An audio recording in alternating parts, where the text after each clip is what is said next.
going on, everybody? Thanks for tuning in. We really appreciate you having you here. And I think this is going to be something that really pushes both Jordan and I out of our comfort zones. Jordan has no idea what the topic is. I've been kind of keeping it a secret this week, but I think it's going to touch on some current events. It's something that we experience every day. We don't think about it. And I think everyone who's listening experiences this in some way, but may not be the exact same as us. But the topic is what it's like to be an African-American young adult in today's generation. What do you think about that? Dude, total shock. I wasn't expecting this one. What I told Julian was, as long as my parents would be good to listen to this, I'm down to talk about it. So here you go, Mom and Dad. Yeah, I think you guys will get some insight. And that's a great roll into the first question being, when did you realize that, you were an African American and that was a thing, like it was something people judged differently or could put you in a different position? Like, when do you think that timeline was when you really noticed that things are slightly different for you as a person? That's a very good question. When I think I started to realize that this was like I was different for some reason, or there's something, not this similar, is probably going to elementary school. And the elementary school I went to, I was going to school in Southern California. That's where I was born and raised for quite a bit. And just kind of like being around and assimilating with so many different walks of life and culture, you kind of pick up on, the similarities wise, like I'm a little different than this kid or this girl, just off of pure looks, but it also sometimes you can kind of feel a cultural thing as well. Yeah, I agree. I think that was kind of similar for me, is when going to elementary school, I kind of noticed like I'm a lighter skinned African American, but I still noticed like my hair was slightly different, or like a cultural, I didn't know what it was, but just there's a kind of a cultural difference. And like maybe somewhere later in elementary school, I kind of learned a little bit more about the history of the heritage or what it means to be African American. And not saying that we're only talking about African Americans, just something we have experience with. So there's all other minorities, if you're listening, that it's something you've dealt with and you should probably look into and understand where it comes from. But saying that, did your parents ever like educate you on kind of the cultural differences or like lead you in any direction, or did you kind of figure a lot of it out on your own time? So coming from the demographic I do come from, my mom being the black one, and she isn't even African American. She's from Europe, specifically the UK. So as far as African American culture, and even though I don't have, the traditional African American lineage as far as, when I'm like my parents were from America, both of them, and stuff like that. I'm assumed that way just because I'm born that way. So not particularly, no, I didn't have a very this is how it's been for people who are African Americans for X, Y, and Z. But just being around the things I've been around, you kind of, like you said, you kind of learn and consume and, pick pieces from different information systems around you when you're growing up. Do you remember what kind of the first piece of the culture you learned was, or was it like something related to MLK Day or like a Rosa Parks, or just some sort of figure that, or role model, or just someone said something to you and you're like, why did you say that? As far as like piece of the culture, that's a really tough question, just because the culture itself is so large. But one thing that I do remember picking up, or I remember doing as a kid, is I definitely did all my reports and stuff like that on Martin Luther King, or I did one on Charlie Parker, the saxophonist, the musician from back in the day. So I kind of tried to pick up pieces from them, and even at a very young age, and not being able to understand things in the fullest concept that it is, might have been a trickling effect from there as far as like my first indoctrination of it. How about yourself? Yeah, I agree.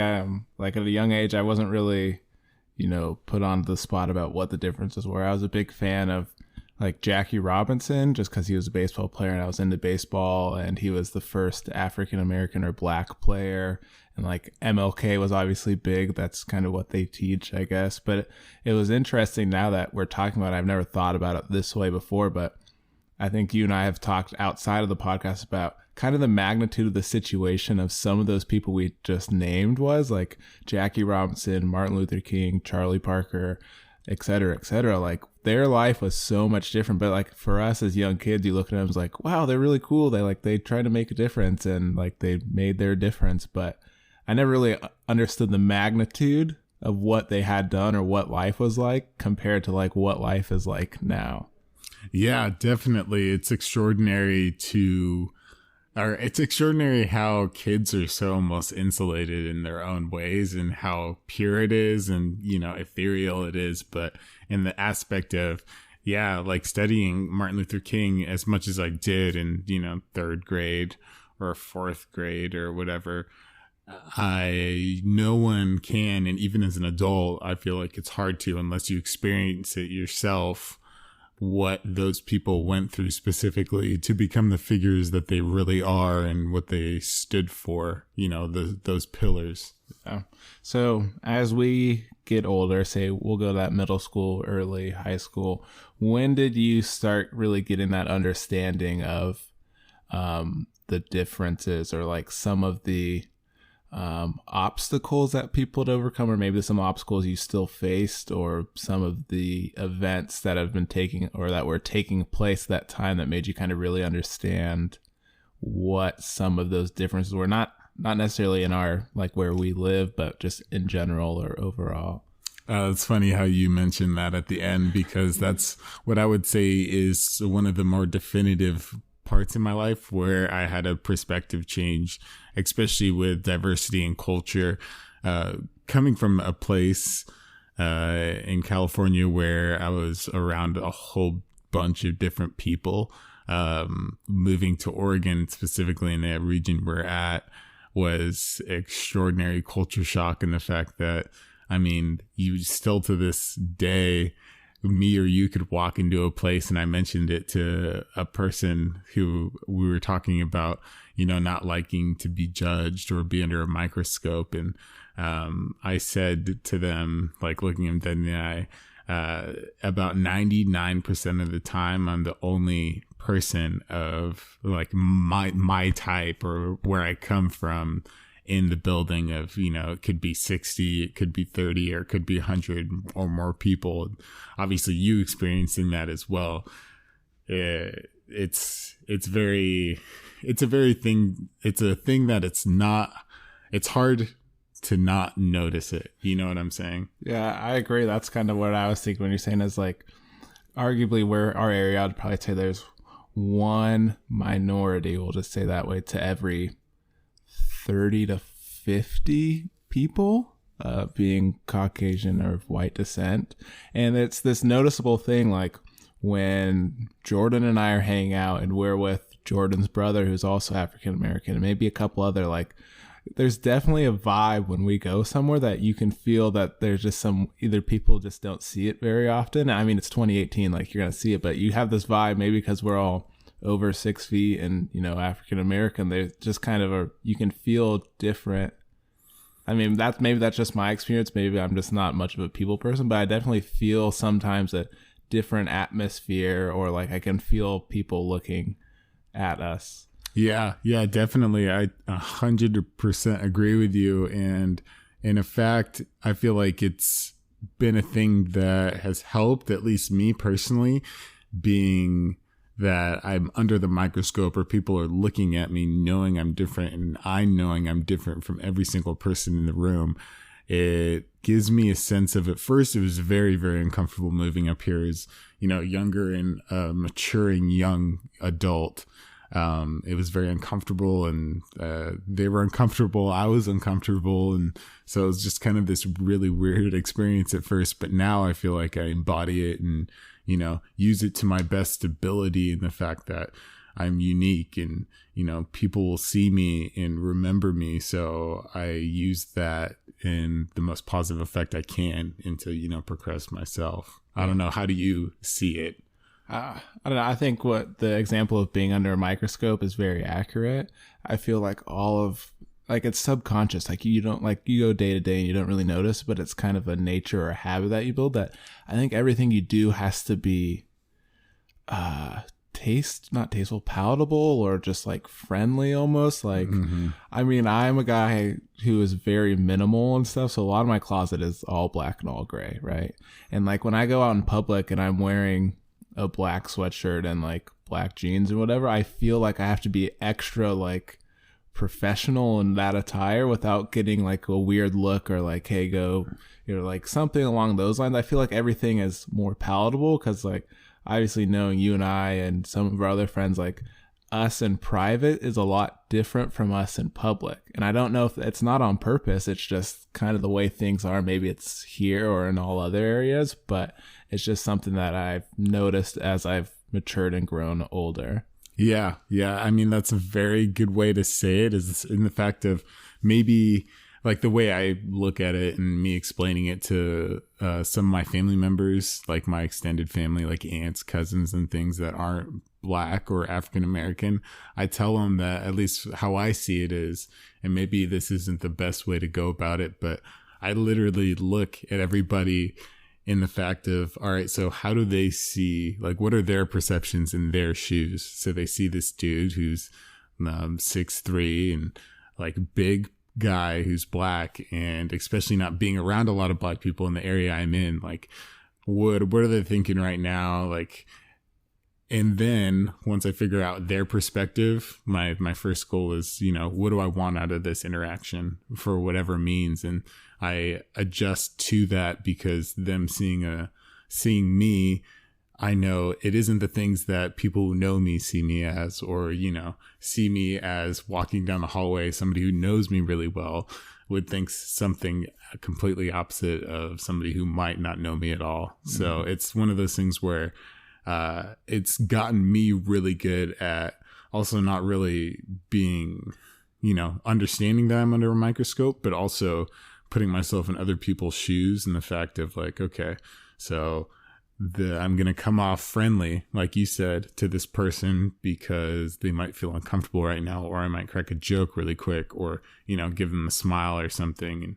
And that type of mind frame, like it's like it happens like a split second, or within probably like a half a second, or, you know, a second or so of me meeting somebody or even seeing them, you know? Yeah. It's kind of weird, the habits that are built that we've done subconsciously, or like the decisions that we are making. And I'm assuming a lot of people do make this decision of, you've over time have learned these habits, or learned, you know, how to be presentable, but it's just kind of the things you do to not come off as, you know, unfriendly. I would say even like, you know, to come off as allowing people to stereotype you. And I feel like people will always judge somebody before you even, you know, before they even say a word. You'll judge them by the way they walk, or the way they dress, or, you know, what they're looking at or holding. But I think it's one of those things, at least me, like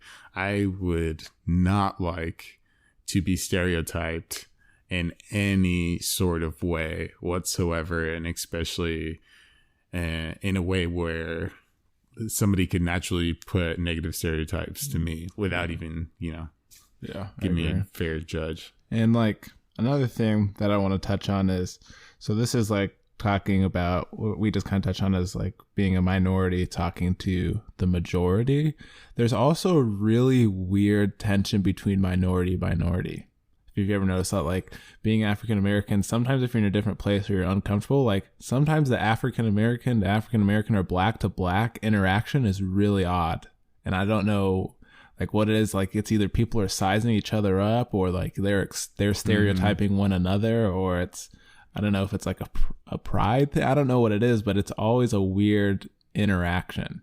It is. And you say that, and I wish I had more time to kind of break that down and really think why that is, because I definitely feel that in the, I see somebody else who's black, and regardless if it's, well, it could be just walking and passing and me not knowing them, and that's not really a judged thing. But when I really feel that intensity is almost when we are in the same environment, let's say in college, you're at a party and you see like 3 other black dudes and you're with your buddy or whatever, and you guys don't know each other, and you could feel like a little dusting of tension. And maybe that's in the fact of feeling like there's some sort of scarcity, regardless of what it is, and it might be just social acceptance as a scarcity in itself. But no, I definitely feel that, and maybe it has to do with competition as well. I'm a very competitive person, so regardless of what I'm competing with, I'll probably try. Yeah, I mean, like I'm not a competitive person, but I also feel the tension. I don't know what it is. It's like really hard to explain. I think you could ask this to anyone, and it's really hard to explain. I've just always found it interesting. Usually I notice it when I'm outside of where we're at, maybe because I'm familiar with a lot of the people in this area. But like when I'm outside of the place, like I'm traveling and I'm in another store and I run across, another minority, there's just some weird, even if it's in a grocery store and it's like 30 seconds, like it's just kind of weird. It's like, what are you looking at? What are you looking at? Like, I'm just here. So am I. It's not like, and I don't do it with like the majority. I hate saying that, but like white people or Caucasian people, like when I'm in a store, I don't feel that tension. I'm just walking by, la da da da da, and then like, boom, minority, awkward. And that's kind of, I don't know what it is. Mm-hmm. Yeah. It's almost like maybe it's a reverse feeling of being like the only one of something in a store. And granted, like I feel this way too when I, am in that same presence with somebody who's not my race, especially white. Maybe it's because I'm around white people all day long, 24/7. And that's why I feel more comfortable with them and being around somebody that I'm not used to, especially with my own culture or like, with my own perspective. It makes me feel like a little on edge, or maybe it's, I really don't know, but you truly spoke on something this is something I rarely talk about because it's such an odd and unexplainable thing to try to explain to somebody. Yeah, this person made me feel like more on edge than I'm used to. And the reason why is because it has to do with something of them being similar to me in a way, which is like totally doesn't make sense, because the more similar people are, you'd think that you'd be more comfortable around them. But it's so well put. And I guess what we're kind of talking on. So here's a story that I thought about while thinking of this topic is Jordan and I went to Walmart a long time ago, and Jordan bought a rated R movie. And Jordan was in line. Wait. Yeah, I don't know what it was. It was like some rated R movie. And you were in front line and I was like right behind you. And you like bought the movie, and the lady like asked, like, I need to see both of your IDs.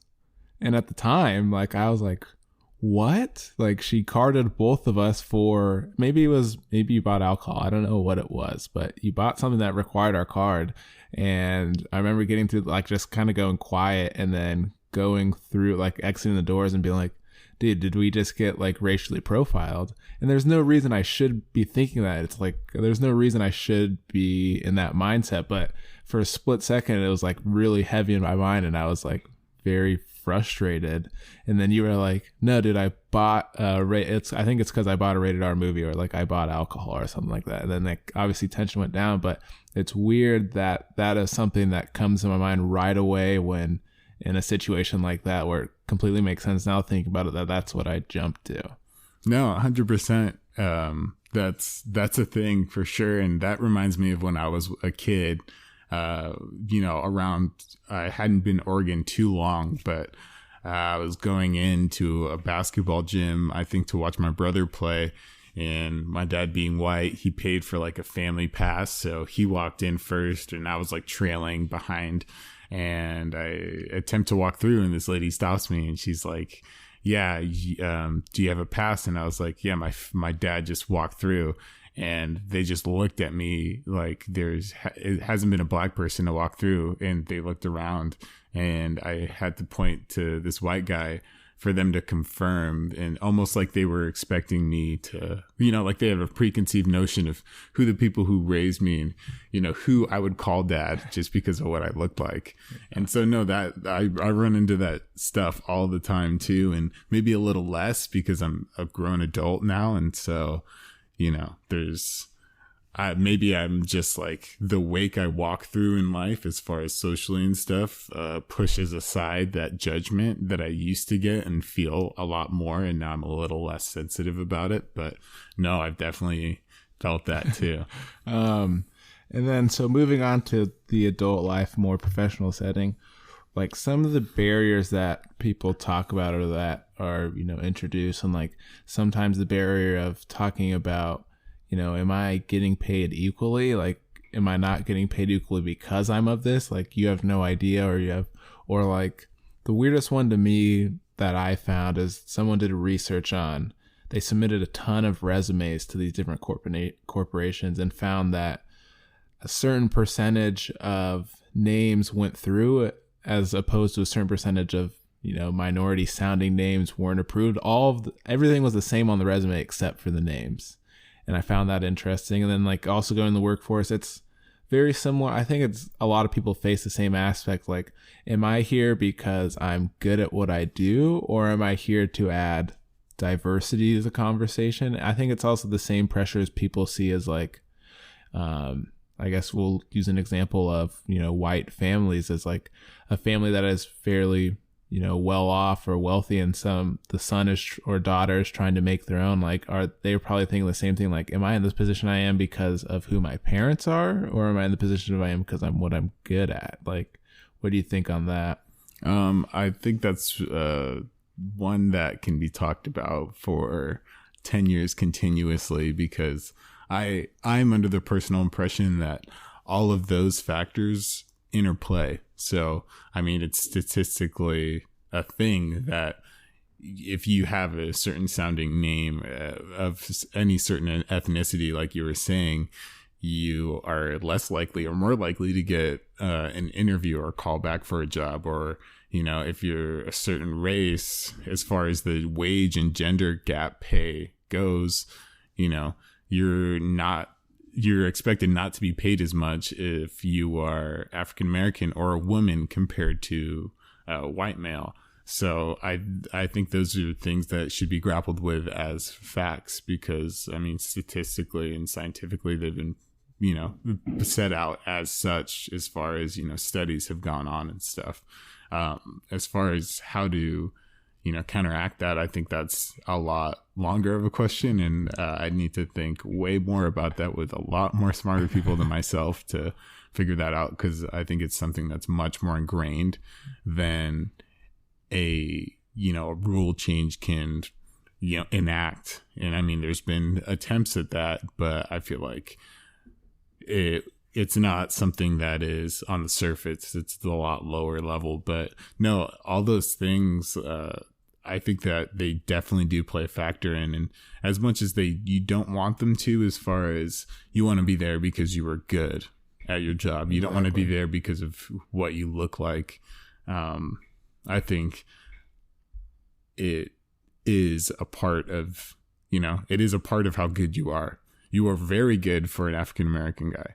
You are very good for a woman in what you do. Like things like that, I feel like, unless somehow you were able to mask yourself behind some sort of robot or computer screen, those things will always be things that you will have to counteract regardless of who you are, Yeah, I agree. And then kind of a loaded question at the end. Based on current situation, 2018, current political standpoints, what do you think has changed with our current administration to these minority cultures, or has it separated more or shown true colors, brought people together? What is your kind of view of that as a African American young adult? Well, first off, I think that there's a large polarity of what we were used to in President Obama and now what we are kind of trying to get accustomed to, or what's happening with President Trump, who's in office right now.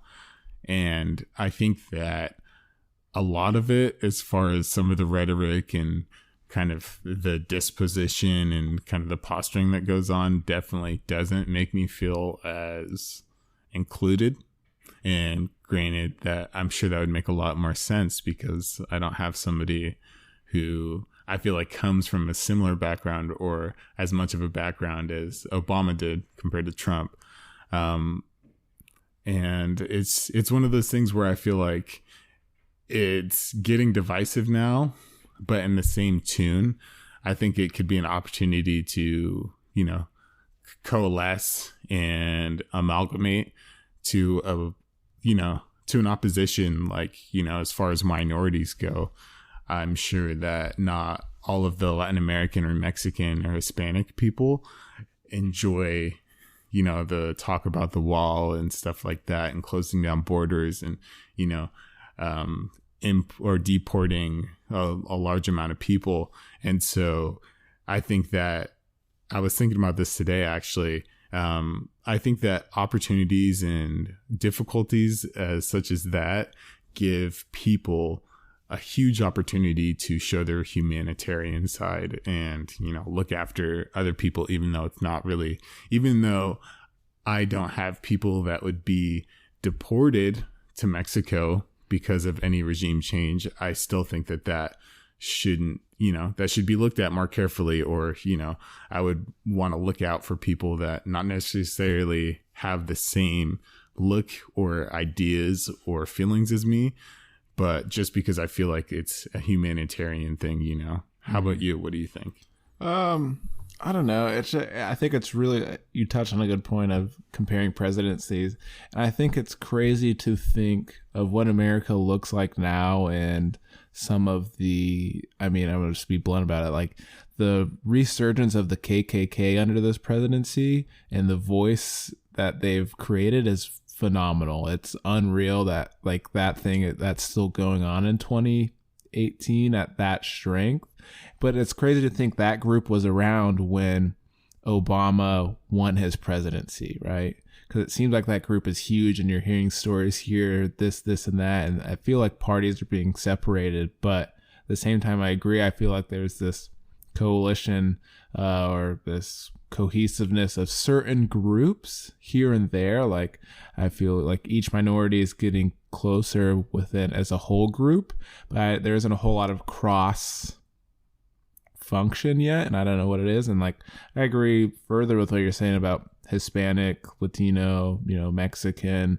That life has to be extremely difficult or nerve-wracking if you're in that, someone in that scenario or familiar with that. Like there's stories of kids being 9 years old born in America and their parents being deported away. And so I feel like there's going to be some sort of change. I don't know if it's good or bad or how things are changing, but there's definitely a little bit more edge, and I've become a lot more aware of myself as a minority and what the implications or what that means under this presidency than I have in previous. And that may be because I'm just maturing and trying to educate myself on different facets of my life and what made me me and where I'm at. But there's always just a lot of these changes going on, and it's kind of hard to comprehend. So maybe 4 years from now, things will be a lot different. I'll look back on this podcast and see where my mindset was at and see if it's different or the same. Yeah, that's a great perspective of, you touched on separate groups. And I definitely think that, there's clumps of really strong and good intentioned groups out. And America, and we need to seal them together. I think that's no one else knows what we're laughing about, but we are. I really hope you guys enjoyed this episode and actually got something from it or kind of heard an insight, because if you know Jordan and I, it's something we don't openly talk about very often or like really or think about. It's just something that happens. But I hope you pick something up. It doesn't necessarily have to be about African American. It's just our experience, because that's what we are. And leave some feedback if you liked it. Maybe we'll touch on it again. Jordan, final words? Yeah, I just wanted to first off say I was pleasantly surprised on this podcast, and I want to talk to you guys specifically as listeners, and I wanted to like truly and sincerely thank you guys for listening. Regardless of you liked it or not, or, had different ideas, I just appreciate you taking the effort and time to go out there and listen to us specifically, regardless of, what we look like or how fast we are, or how good of an archaeologist I am. I just appreciate you guys. So thanks. Thanks for listening.